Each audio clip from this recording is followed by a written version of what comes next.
नमस्कार, मैं ज्योतिष कुमार विपिन शर्मा आपके अपने YouTube चैनल गुड रहस्य ज्योतिष के अंदर में आपका हार्दिक स्वागत करता हूं, अभिनंदन करता हूं। प्रिय बंधुओं, जैसे कि मैंने अपने पहले वीडियो में भी कहा कि मैं बात कर रहा हूं, आप जो नेचर से लेकर के शिक्षा आए हैं वह आप देवगुरु बृहस्पति की 5वीं दृष्टि से देखें।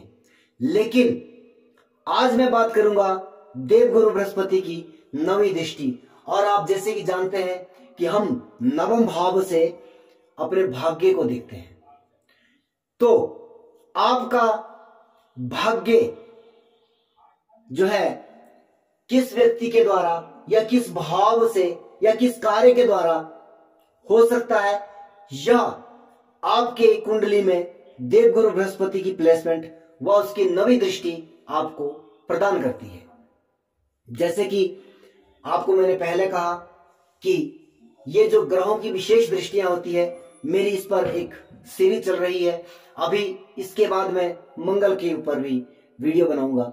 आप सभी से निवेदन रहेगा कि इस वीडियो को स्किप करके ना देखें, वीडियो को पूरा देखें, सब्सक्राइब करें, शेयर करें, कमेंट छोड़ें। आपको जो बात समझ में नहीं आई उसे आप कमेंट बॉक्स में लिख सकते हैं।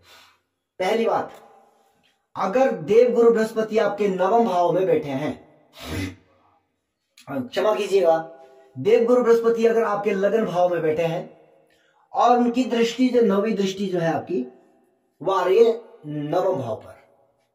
अब जैसे कि लगन में देवगुरु बृहस्पति बैठे, कहते हैं कि ये अनेकों जो है दोषों का शमन करता है देवगुरु बृहस्पति जब लगन में बैठता है, क्योंकि ये नैसर्गिक शुभ ग्रह है, निर्विवाद। अब ये 9वीं दृष्टि जो है इसकी भाग्य स्थान पर आ रही है, पिता के स्थान पर आ रही है, गुरु के स्थान पर आ रही है, धर्म के स्थान पर आ रही है।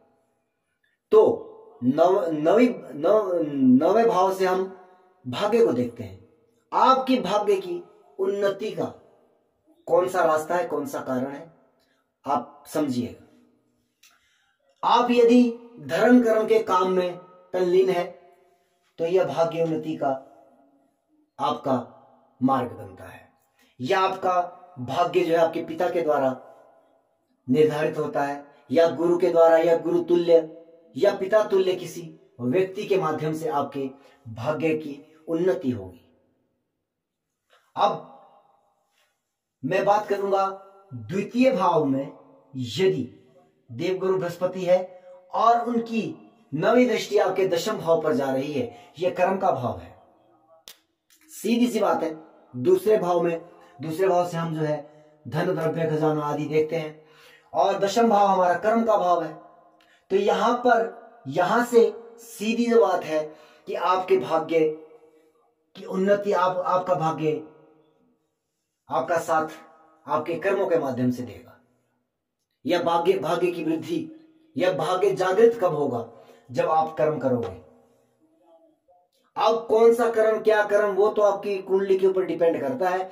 लेकिन आप जो कर्म करते हैं उसे अगर आप जो है तल्लीनता से करते हैं, ईमानदारी से करते हैं, निश्चित तौर पर आपका भाग्य आपका साथ देगा। अब बात करेंगे गुरु की प्लेसमेंट की। अगर आपका गुरु जो है 3रे भाव में है और उसकी दृष्टि 9वीं दृष्टि जो है वो 11 भाव में जा रही है, यह बड़े भाई का भाव है, बड़े भाई बहन द्वारा। यानी कि कहने का अभिप्राय यह है कि गुरु की 9वीं दृष्टि इंडिकेट कर रही है कि आपका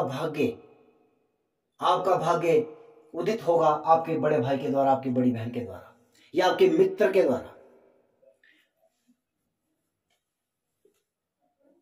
अब बात करते हैं गुरु के 4थे भाव में प्लेसमेंट की, और इनकी 9वीं दृष्टि जो है वो आपके 12वें भाव में जा रही है। 12वां भाव, 4थे भाव में देवगुरु बृहस्पति है।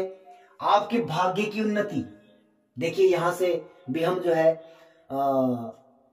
अस्पताल, कारावास, विदेश और अनुष्ठान, धार्मिक अनुष्ठान आदि, यह सब कार्य से आपकी भाग्य की उन्नति हो सकती है, भाग्य आपका जागृत हो सकता है। विदेश जाने से आपको भाग्य आपका साथ देगा, या आप अगर हॉस्पिटल आदि के कार्य से जुड़े हैं, आपका भाग्य साथ देगा। कारावास आदि के कार्य से जुड़े हैं, आपका भाग्य आपका साथ देगा। पंचम भाव से नवी दृष्टि जो है वह लगन पर जा रही है। पंचम भाव हमारा शिक्षा का है और वह हमारा व्यक्तित्व है या मस्तिष्क आदि, यानी कि मस्तिष्क की जब बात आएगी तो आपका भाग्य आपकी बुद्धि के द्वारा जो है वह जागृत होगा, आपके ज्ञान के द्वारा वह जागृत होगा, या आप स्वयं अपने भाग्य विधाता होंगे। इस तरह से भी हम कह सकते हैं। अब बात करते हैं देव गुरु बृहस्पति के छठे भाव में प्लेसमेंट की। दूसरा भाव यानी कि यहां से हम अपने कुटुंब परिवार को देखते हैं, तो सीधा सा मतलब है धन को भी देखते हैं, आपके बैंक जमा पूंजी को भी हम देखते हैं, आभूषण आदि को भी देखते हैं। तो इन सब चीजों से आपका भाग्य उदित होगा और आपके परिवारजनों के माध्यम से आपका भाग्य उदित होने की संभावनाएं यहां पर आपको प्राप्त हो रही है। अगर आपके सप्तम भाव में देवगुरु बृहस्पति की प्लेसमेंट है और उनकी नवी दृष्टि तीसरे भाव पर है, यहां पर हम जो है छोटे भाई बहन आदि या पराक्रम से, पराक्रम का मतलब मेहनत से, अधिक मेहनत से या छोटे भाई बहन के द्वारा आपके भाग्य में उन्नति हो सकती है।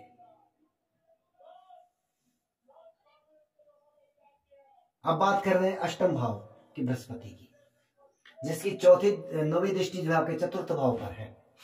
सीधी बात है, यहां से ये माता का भाव है, ये कृषि का भाव है,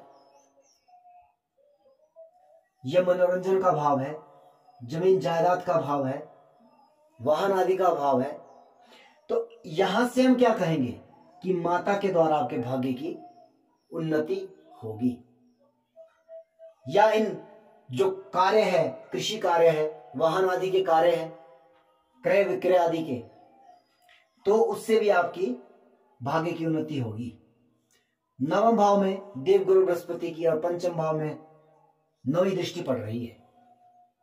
ये नवम का नवम है, शिक्षा का भाव, संतान का भाव। आप ऐसे व्यक्ति को यह भी कह सकते हैं कि जब आपके संतान होगी उस दिन से आपका भाग्य चमकना प्रारंभ हो जाएगा, या आपके भाग्य का कारण आपका शिक्षा का क्षेत्र, या आप एक अच्छे शिक्षक हो सकते हैं। परंतु सबसे बढ़िया अच्छा मेथड यहां पर यह है, आपने कई बार सुना होगा कि फला व्यक्ति के घर में संतान हुई, उस दिन से उसका भाग्य जागृत हो गया।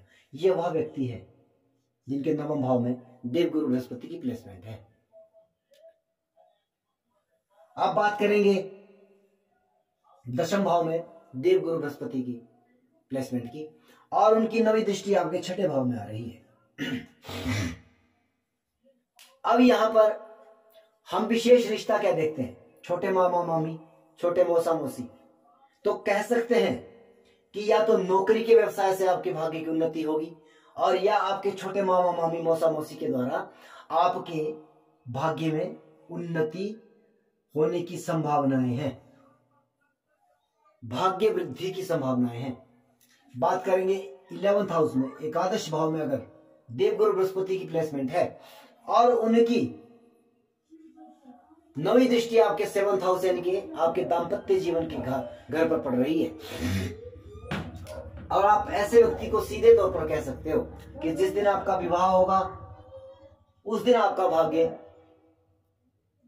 जो है वह जागना शुरू हो जाएगा। कई बार आपने देखा होगा कि घर में विवाह हुआ, अभी तक जो है वह व्यक्ति जो कुछ भी नहीं करता था, कि अचानक से उस व्यक्ति ने कार्य करना शुरू किया और दिन रात परिश्रम से उसने वह अचीवमेंट प्राप्त कर ली जो कि वह जीवन भर नहीं कर सकता था।